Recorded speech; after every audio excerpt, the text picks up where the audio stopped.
Doctor अल्लामा मोहम्मद इकबाल 9 नवंबर को सियालकोट के शहर शेख नूर मोहम्मद के आंगन में एक ऐसा बच्चा पैदा हुआ जो उम्मत मुसलमा के लिए बहुत बड़े शहर के तौर पर उभरा और उसने बड़े सफीर के मुसलमानों को एक ऐसा जज्बा दिया जिससे उनके अंदर एक नई रूह पैदा हुई। अकलाम से लेकर असलाफ तक, चरिंद परिंद से लेकर इंसानों तक, फलसफा खुदी से लेकर जिक्र माश तक कोई ऐसा पहलू नहीं जिसे इकबाल ने अपनी शायरी के अंदर ना समाया हो। अगर आप अल्लामा इकबाल की शायरी का मुकम्मल तौर पे इहाता करना चाहें तो ये खमा जाहिर शख्सियत के तौर पर नजर आती है। चुनाचे एक मकाम पर इंसान से बात करते हुए फरमाते हैं, खुदा ने आज तक उस कौम की हालत नहीं बदली, खुदा ने आज तक उस कौम की हालत नहीं बदली, न हो जिसको ख्याल आप अपनी हालत के बदलने का।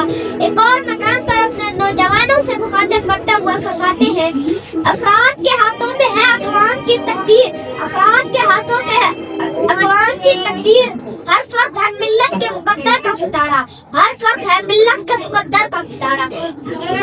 आली वकार इकबाल की शायरी का मुकम्मल तौर पे इहाता करना ऐसे है जैसे सूरज को चिराग दिखाना, सूरज को चिराग दिखाना। चुनाचे एक और मकाम पर फरमाते हैं, सूरज हमें हर रोज ये पैगाम देता है, सूरज हमें हर रोज ये पैगाम देता है, मगरिब की तरफ जाओगे तो डूब जाओगे, मगरिब की तरफ जाओगे तो डूब जाओगे। आखिर में मैं एक शेर के साथ इजाजत चाहूंगा, अपने मन में डूब कर पा जा सुराख़े जिंदगी, अपने मन में डूब कर पा जा सुराख़े जिंदगी।